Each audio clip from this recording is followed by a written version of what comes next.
તમારા રાજ્યમાં તમે મુંબઈનો વિકાસ નથી થવા દેતા, પાણી ભરાઈ ગયું છે, રસ્તાઓ પણ બહુ જ બિસ્માર છે અને આ જ મુદ્દો કોંગ્રેસે પકડ્યો છે. મુંબઈની જો જ્યાં સુધી વાત કરીએ તો બહુ જૂનું સિટી, સૌથી જૂનું શહેર ભારતનું, અને ભારતનું ઔદ્યોગિક અને વ્યવસાયિક દ્રષ્ટિએ જણાતું પણ સૌથી જૂનું શહેર. એટલે એના રસ્તા એ સાંકડા હતા, રસ્તાને પહોળા કરવામાં આવ્યા, રસ્તાની અંદર ઘણા બધા ફેરફાર કરવા, મુંબઈમાં જે ફ્લાયઓવર બન્યા અને ઘણી બધી વ્યવસ્થાઓ મુંબઈમાં થઈ. અને કદાચ કોઈ કારણોસર મુંબઈની અંદર ખાડાને એ પરિસ્થિતિ જૂના સિટીને કારણે થઈ શકતી હોય છે, કારણ કે ગટર લાઈનો જૂની હોય, બધું જ જૂનું હોય, એને કન્વર્ટ કરવામાં થોડી વાર લાગે. પણ બીજું કે છેલ્લા 3 વર્ષના જે એમની વાત કરી કે ટેકનિકલ કારણોસર ચૂંટણી મોકૂફ રહી છે, નહીં કે ભારતીય જનતા પાર્ટી મોકૂફ રાખવી હોય કે નહીં કે બીજા કોઈએ મોકૂફ રાખવી હોય. એટલે આ એ વાત જે કરી એ પાયા વિહોણી છે.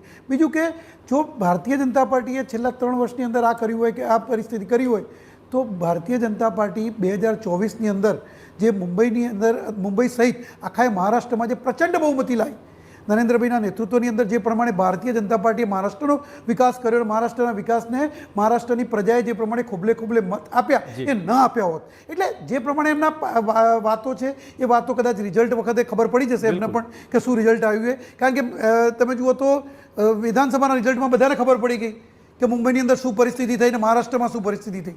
એટલે ભારતીય જનતા પાર્ટી એ વિકાસની રાજનીતિ કરે છે અને વિકાસની રાજનીતિ આખા ભારતે સ્વીકારી છે.